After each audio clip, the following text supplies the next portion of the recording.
I want to take a question from Twitter right now. If you have a question, you can send it to us using the hashtag AskROF.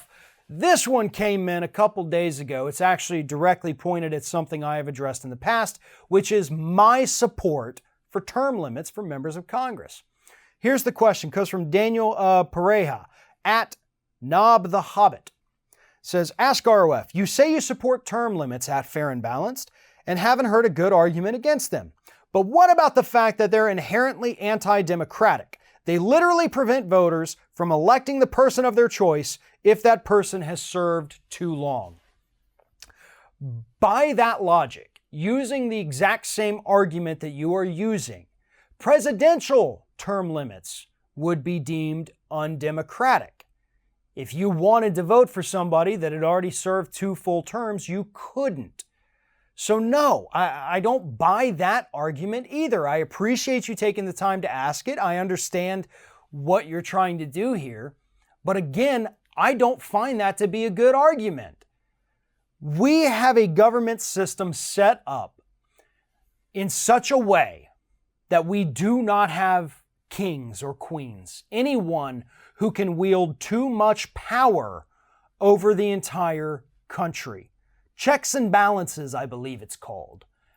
And when you have someone who serves for, 30 years in the Senate, like a John McCain, 25 years in the House, 24, 20, that person gains so much power that they basically become an unstoppable force with unstoppable influence over Congress and over the President of the United States. And being there for so long, they get to direct people because of all the power they amass over time. And that is how it works. You amass more power over time. You also end up with control over who gets placed in the judiciary. So, some of these people that have been there for so long, they have almost absolute power. It doesn't matter who the president is. Doesn't matter which party controls the chamber. And that's the problem. When you have somebody that's been in D.C. for 20, 30 years, they know all the lobbyists. They know who they work for. They know their family histories. They become good buddies with them.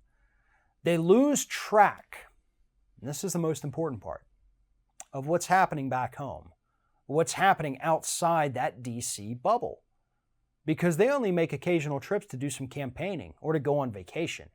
They're not back home living.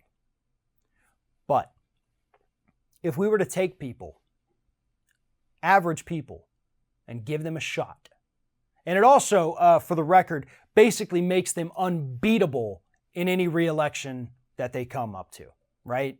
Somebody who's been there for 30 years, very unlikely they're just going to get voted out. It does happen, very unlikely again. So they have absolute power. They lose track of what average Americans are going through. They spend all their time in the DC bubble, hobnobbing with the lobbyists and all the rich folk, and they forget. So we need to make it more representative. Switch people out. Get people with different life experiences. That is why I support term limits. Thank you for your question. We'll be right back.